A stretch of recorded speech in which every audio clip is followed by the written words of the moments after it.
We cannot require someone to be vaccinated. That's just not what we can do. Americans. I don't think it should be mandatory. I wouldn't demand to be mandatory, but I would do everything in my power, just like I don't think masks have to be made mandatory nationwide. But our patience is wearing thin, and your refusal has cost all of us. We cannot require someone to be vaccinated. That's just not what we can do. It is a matter of privacy to know who is or who isn't.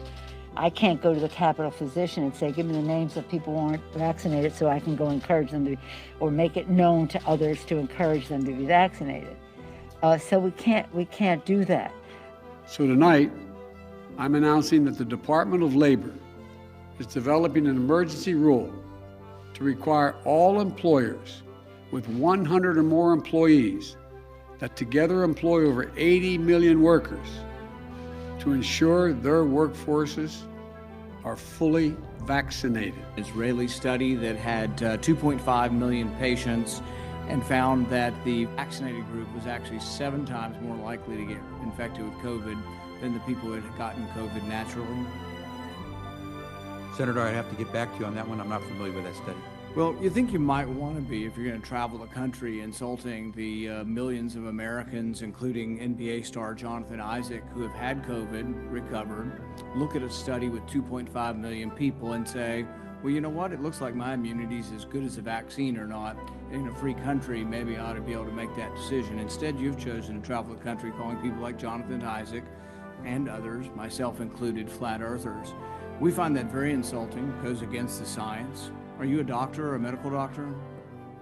I've worked over 30 years on health policy. You're not a medical doctor. Do you have a science degree?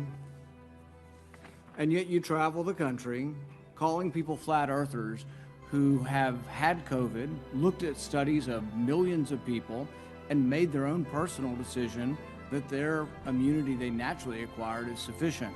But you presume somehow to tell over 100 million Americans who have survived COVID that we have no right to determine our own medical care. You alone are on high, and you've made these decisions, a lawyer with no scientific background, no medical degree.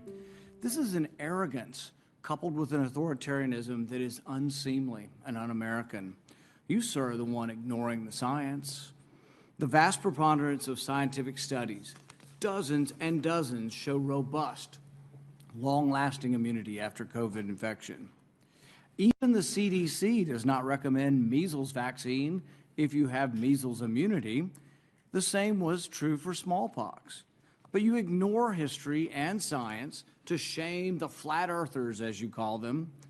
You should be ashamed of yourself and apologize to the American people for being dishonest about naturally acquired immunity. You want more people to choose vaccination? So do I. You want to lessen vaccine hesitancy? So do I. You want to have that happen? Quit lying to people about naturally acquired immunity. Quit lording it over people, acting as if these people are deplorable and unwashed. Try persuasion instead of government cudgels. Try humility instead of arrogance. Try freedom instead of coercion. But most of all, try understanding that there's no more basic medical right than deciding what we inject into our bodies. Today, after hearing that millions of people in a study show without a doubt that there's a great deal of immunity from getting it naturally, do you want to apologize to the 100 million Americans who suffered through COVID, survived, have immunity, and yet you want to hold them down and vaccinate them?